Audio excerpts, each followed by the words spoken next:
Sabong theme cake naman for today's video. Hello guys! Okay pa ba ang lagay natin dyan?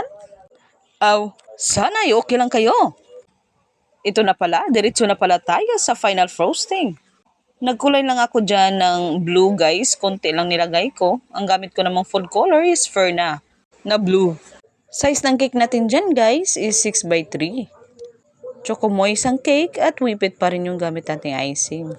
As you can see, yung tira kong sky blue ay nilagyan ko lang ng konting yellow at ayan, naging kulay green na siya. Dagdag nyo na sa listahan yan.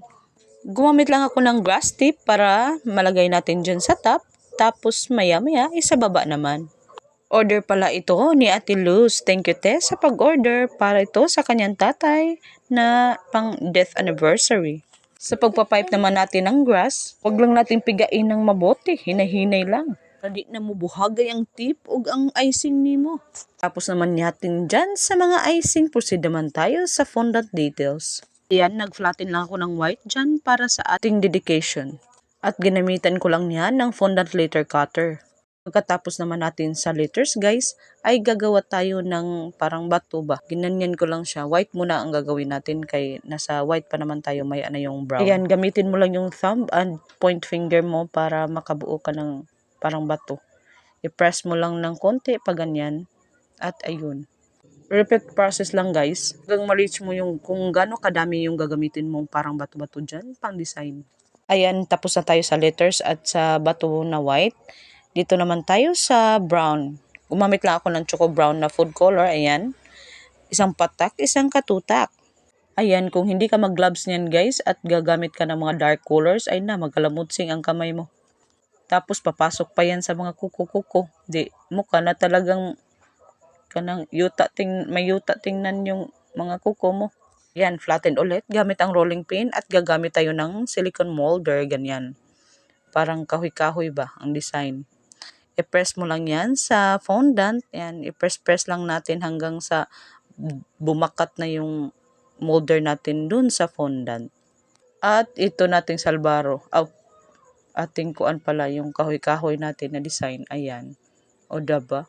Tapos ilagay na natin yung mga fondant letters natin. Lagyan lang natin ng water sa likod para lumikit dun sa pinaglagyan natin.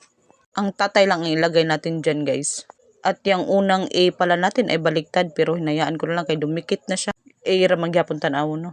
Yung powder na yan guys is PB powder. Char lang guys ay cornstarch yan para hindi dumikit yung fondant natin. Ayan, i-cut lang natin yung mga sides niya. Gumamit lang tayo ng pizza cutter o kutsilyo. Okay lang naman. I-cut lang natin ng mga excess dyan. I-square natin ba? Rectangle din eh. Ayan, pahakan lang natin kay aron para may design na parang kahoy talaga. Yan, okay na yan. At may sobra pa tayong brown, kaya gawin naman natin parang bato, gaya ng ginawa natin sa white fondant kanina.